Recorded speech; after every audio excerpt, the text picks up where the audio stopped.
Hi guys, Ray here, City Fan TV. Hope you're all doing very well. I'm here in Edinburgh today. You can see that poster behind me about the Science Festival. Well, I'm here performing at the National Museum of Scotland. You can see the loading bay behind me. Got a couple of shows, sold out shows today, this afternoon. Time for a video, time to talk Manchester City and time to talk Pep. This video is going to be about whether Pep will be around for the rebuild next season, and also whether Pep deserves to be around for the rebuild next season. So let's start with the negativity.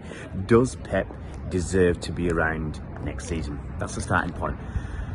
Well, this season's been calamitous, really. For most clubs, it'll be a good season, you know. For Liverpool and Man United, this will be a good season, fighting for the top four, you know, FA Cup semi-final. It'll be a good season. For Manchester City, for what we've been through in the last 10-15 years, it's not good at all. And what Pep's done over the last 8 or 9 years, it's certainly not good at all. It's not at the high levels we've been used to, that Pep demands of himself and the players.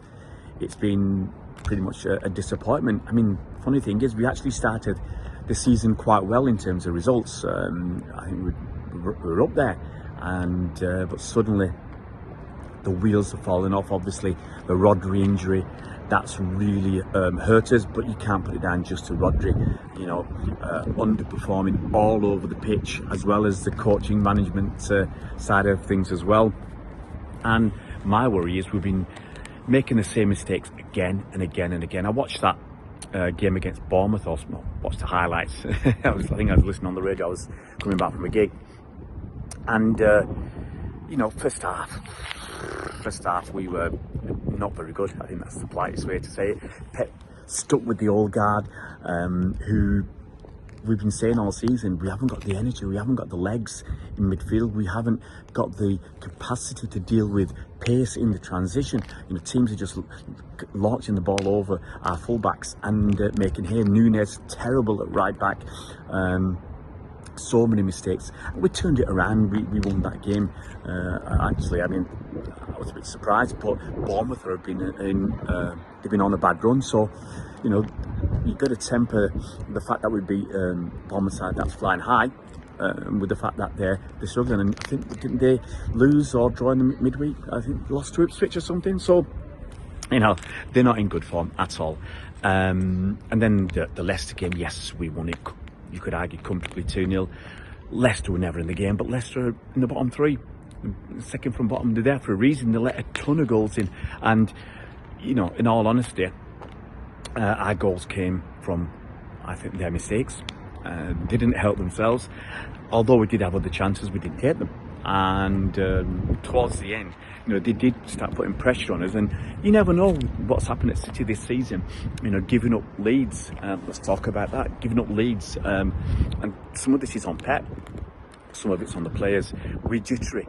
We've lost that aura that we've had, that sense of invincibility that coming to the Etihad, you're just going to get a beating, and all you should be aiming for is to control that beating. You know, keep the goals against as low as possible. But now that's gone. That invincibility's gone. You know, we seem fine. Have come back from 3-0 down, or the teams have come back at home and away against us from 2-0 down. We've chucked so many points away from winning positions. Yes, we've come back from losing positions to win games, but you know, Haaland missing, was it 3 penalties now in 7 games, out of the Champions League with a bit of a whimper. Yeah, lots of concerns about the mistakes we've been making. And going back to that Bournemouth game, I mean, my gripe is we're still doing the same mistakes. Same errors, you know. Nunes isn't a right back. Pep, by his own admission, said, you know, he made mistakes, and it's terrible. The mistakes in not buying players in the summer. We didn't have a replacement for Rodri. We didn't have cover for him. I mean, although he wasn't going to play for us, we gave Calvin Phillips away on loan to Ipswich. We didn't have cover for Walker, and then we let a right back, really. Lewis isn't a right back for me. Then we let Walker go, and we didn't have cover. And we've got Nunes, who couldn't even get into the team last season. certainly not in the starting 11, and struggling to get even on the bench. And he's right back for us. We let Alvarez go. Well, chose to go. We didn't replace him. We had no cover. And so that is a huge concern for me with all this. I think someone's come to see me because I'm going to get in a minute. So I might stop and come back to this video later. Hi guys, back again. Finished that video. I'm actually just loaded into the museum, and I'm actually behind the mosque kitchen, and it smells gorgeous. It absolutely smells gorgeous. Been here once before in the summer, and yeah, the food here is pretty decent and actually very good value for money. I'm trying to work out where I am now. I've got no idea. I'm just going to walk back from the car park because Edinburgh is notoriously difficult to get somewhere to park, and the street parking was like £6 an hour, and I'm going to be here about 6 or 7 hours, and that's pretty steep. So anyway, let's continue that video. So I think, if I remember correctly, where I was up to was talking about Pep making the same mistakes continuously, and that's my concern. That is a real big concern of mine. Anybody else, even Ancelotti would have, Real Madrid would have, with this run of form, losing pretty much half the games since that Bournemouth game. It was about half the games. It's just, it's terrible, basically. Anybody with that level of form would have been given the boot. As I said, even Ancelotti would have been given the flick. So we're lucky to be where we are in the league at the moment. But anyway, so my point is Pep's doing the same mistakes. Yeah, we were talking about the players that, you know, we let people go, we didn't replace, we didn't have cover, and that's on Pep and the board. And look, they admit they made a mistake with that, but in hindsight, to be honest, they've run such a good, tight operation, made so many good decisions. Do we let them off making a bad decision? Oh, fair enough, yes, you can argue that, but I'm surprised that they made such an obvious error. You know, you've got an aging team, you've got KDB getting older, you've got Gundogan coming back, not the same player as he was when he left. Walker's getting older, you know, and as I said, you let players go, you didn't have cover, and you got battered for it. So those are my worries, that, you know, there's a risk that Pep is, I won't say over the hill, that's the wrong word, but I think Ferran Soriano, chief executive, said something about, I think it applies to players and managers, you've got to kind of realise when they're at the peak and when they're just starting to go on the decline, because that decline could be slower, it could be very rapid, and you've just got to get your timing right. The question is the timing right? Is Pep going to be able to turn it around? Okay, I'm going to move on to, well, I think Pep, you know, it's a spoiler alert, I think Pep's going to stick around. Okay, now the reason I think he's going to stick around is because he's started the rebuild. The players that we should have got, some of them last summer, people like Nico Gonzalez, we should have got someone like him, whether it's Superman or Nico or whoever. We should have had cover for Rodri. Now we've got that.